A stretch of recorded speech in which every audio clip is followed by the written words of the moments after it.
Carl Jung was a famous psychologist who did a lot of work alongside Sigmund Freud. Unlike most psychologists, Jung believed in astrology, clairvoyance, and ESP. He also threw another idea into the equation, synchronicity. Synchronicity, he theorized, is when an improbable coincidence occurs, which has so much significance to a situation or somebody's life that it must have a deeper meaning. For example, randomly thinking of somebody you've not seen in years, only to bump into them later that day. Some people may think, you know... That happened to me today. Well, there we go. Synchronicity, perhaps. Crazy, man. Now, some people may say, oh, it's just mere coincidence, whereas Jung would argue that synchronicity brought those two people together for a certain purpose. Okay? Katie, in a moment, I'm going to hand you one of these business cards. On the blank side, I would like you to write clearly the first name of somebody that means a lot to you. Okay? Now, this could be a close friend, it could be a family member. It's completely up to you, but this is your own private thought, so please don't show me and don't show anyone else what you write, including the camera, don't. Okay. So this is your own private thought, okay?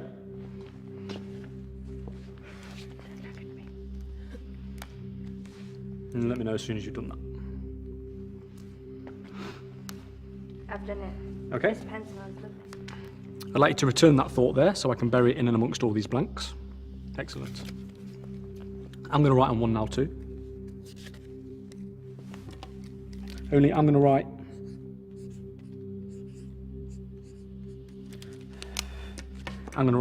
your name, okay? In a moment, I'm going to hand these cards to you, and I'd like you to cut the cards. So that's just take a chunk from the top and stick them to the bottom. Okay.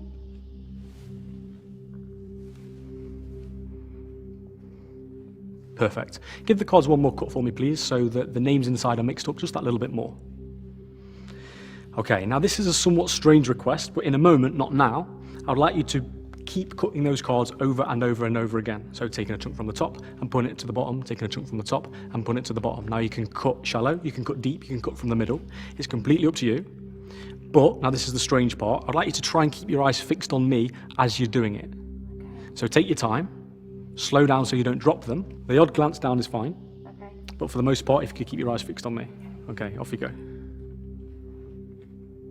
Brilliant. Okay, now that your brain, keep going.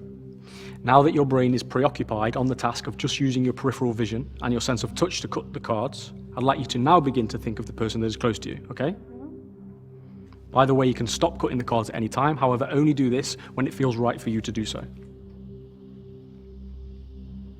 I'm going to see what I can pick up on.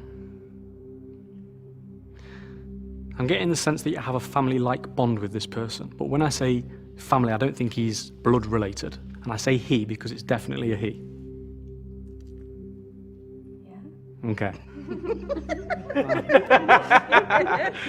Have you stopped cutting the cards there, or are you continuing? It's Can I completely have up to you. one more? Yes? Okay. Yeah, I'm happy now. I'm getting stuck on this family-like bond.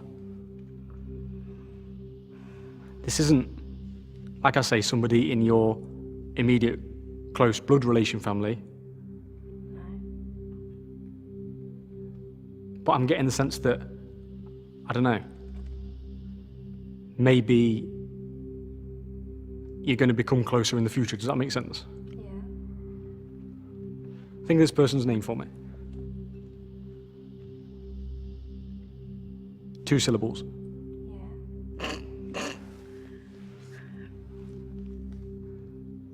I'm getting a k, like a harsh k sound, but I don't think it begins with that. Yeah. Marek. Yeah. Right.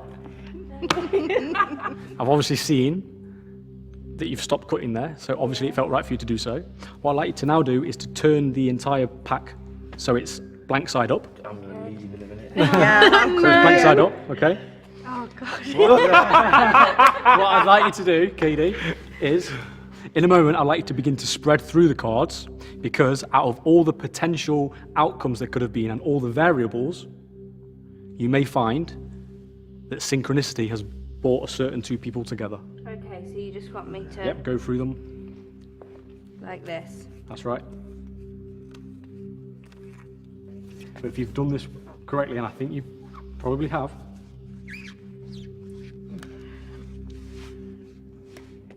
KD, There's me. next one.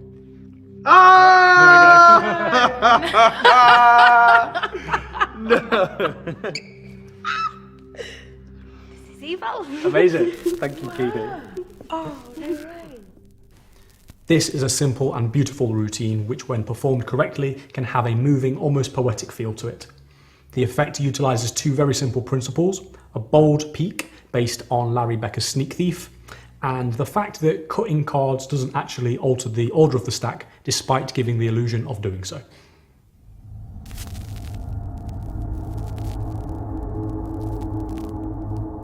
For this effect, you'll simply need a permanent marker and a stack of business cards. They're the same business cards we've used before, so printed on one side, blank on the other. Ideally, you want probably between 40 to 60, and that is it. There is literally no preparation for this whatsoever. You're ready to go.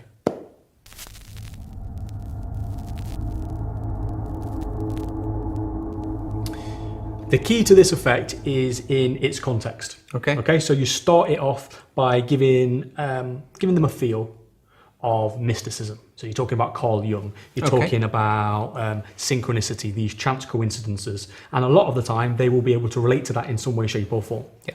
You know, the example that I give, thinking of somebody you've not seen in years only to bump into them later that day. These weird coincidences happen to us all the time, and some people think there's more to them than simply a coincidence, which is of course what this entire effect is about. So it's very important that all that is laid out at the beginning, because that is the context which gives it its impact at the end. So I then hand the participant the blank card, and I ask them to clearly write the first name of somebody that means a lot to them. Now notice the wording. I say clearly write. Unlike the effect that you learned earlier, where I was just like, oh, just scribble your initials there. Because that didn't matter. This does, because it has to be clear for me to read a little bit later on when I do the sneaky peek. So that instruction is nice and clear, and they do that. Whilst my back is turned and they are writing the name, if we could get a close up on this, my cards here are being spread out until about the halfway point. So I'm now in this position. I can tell that you've finished writing now, so I come round and I instruct you to place that thought back there so I can bury it in and amongst all these blanks. I always refer to their card as their thought, because essentially, as far as I'm concerned, these aren't cards. This isn't a card trick. This is, you know, an experiment of synchronicity or whatever. So, return your thought there so I can bury it in and amongst all these blanks. Now to the audience, now it just looks like I'm squaring these cards back into the deck, which I am, of course. However, unbeknown to them is I'm keeping a break. This break isn't on top of the thought of card. Sorry, the card with the name on. It is in fact below it. So the name you've written obviously is Maureen. This isn't the point where I get the peak. I get the peak in a little moment, but here's how I get the break. As these cards are coming together to square, I push off, get a pinky break, and the rest go on top like that. So it happens pretty much just as they replace the card. So I get the break there as this comes down.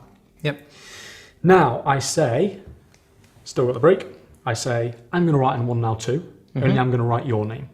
Now at this point, the entire packet is cut at the break, bringing this name to the bottom, like so. And instantly, as if it's one fluid moment, I turn over the top card.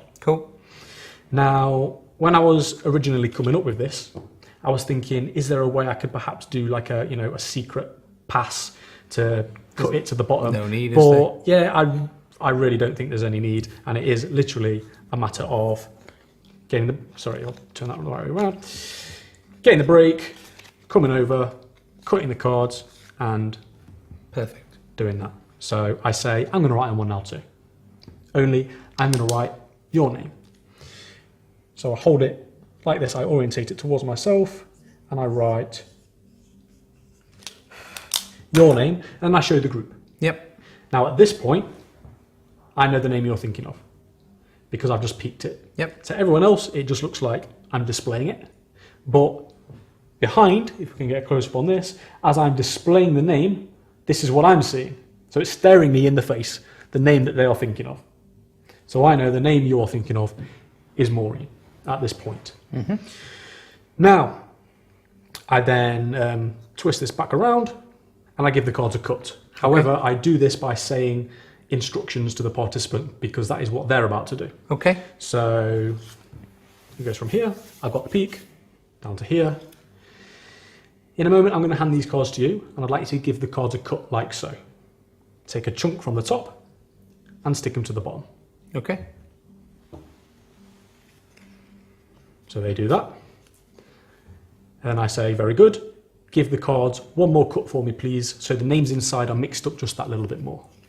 Again, note the wording. So the names inside are mixed up that little bit more. You're creating the illusion that these names are getting mixed up. Yep. However, of course, all that cutting does is it keeps the order. It does. It just, changes the start point and the end point. Of course. They're holding on to that. And now I give them some more instructions. I say, in a moment, not now, I would like you to continue cutting the cards over and over again. Now I reiterate at this point, taking a chunk from the top and sticking it to the bottom. Taking a chunk from the top and sticking it to the bottom. Now the reason I say that again is because the last thing I want them to do is to start cutting and then perhaps be, putting some in there and mixing it up. You just want a straight cut. That's not what I want. I want this. So in order to achieve this, I just tell them what it is exactly that I want. Okay. So, I don't want that to happen, and this, ensures that doesn't.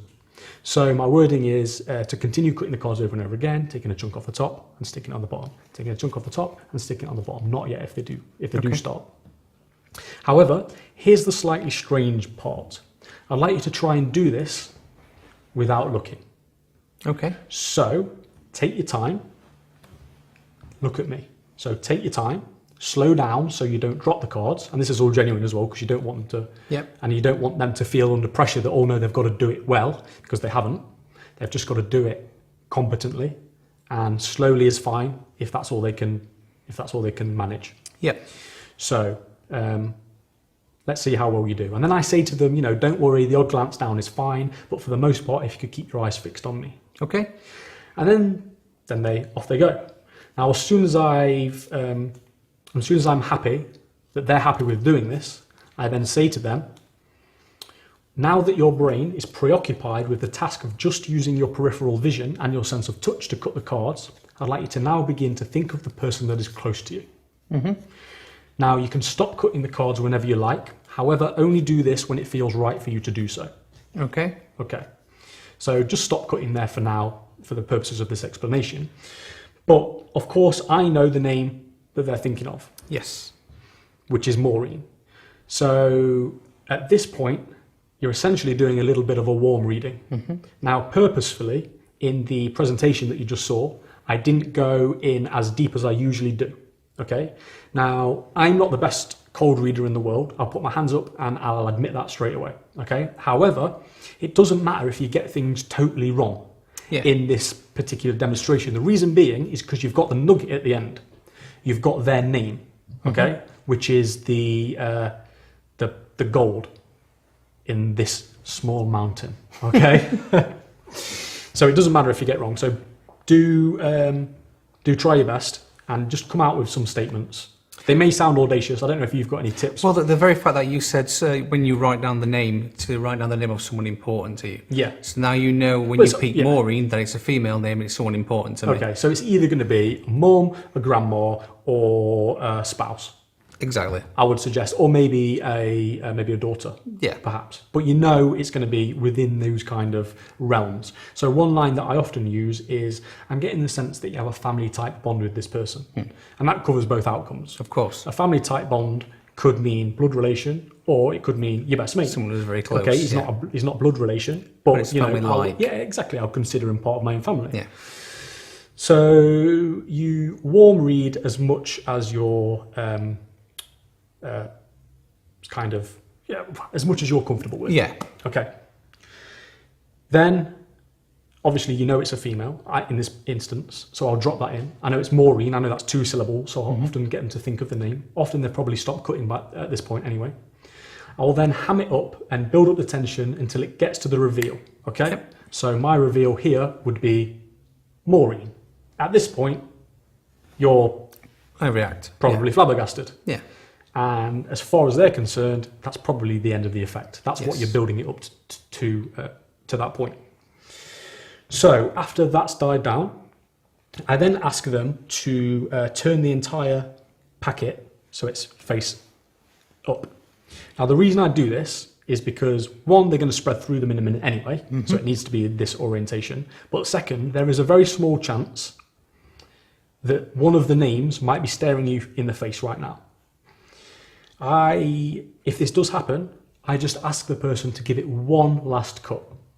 Now the reason being is the second name could be there and they're Yep. together, or there is a small chance that one of them could be on the top and one of them could be on the bottom, which Yep. kind of ruins the whole effect. Yep. So if that does happen, it's simply a matter of getting them to give it one more One cut. more cut.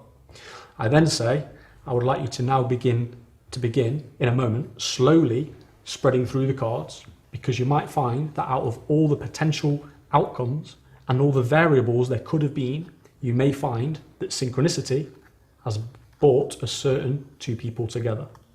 And of course, talking about synchronicity links it right back to how it was presented at the very beginning. So you've got Luch, next one, Maureen, two people that are being brought together. Brilliant. So that is law of attraction.